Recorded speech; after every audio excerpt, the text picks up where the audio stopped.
Nos últimos anos, a planificación urbana das cidades galegas está evolucionando cara a modelos máis sostibles, centrados no benestar dos seus habitantes. As zonas peonís teñen moito que ver neste cambio, que favorece unha mobilidade máis saudable.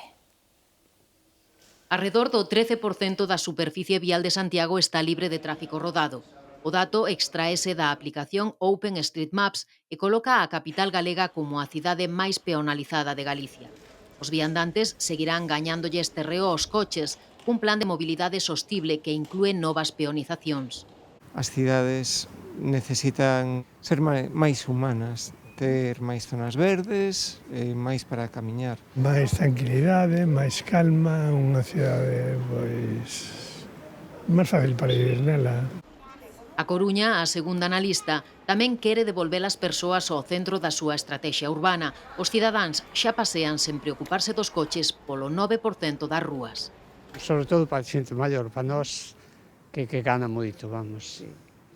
E os coches a larga vai haber que sacalos das cidades. Nas cidades non fai falta andar en coche a todas partes, chegas antes andando ademais. A mí parece, eu estou de acordo.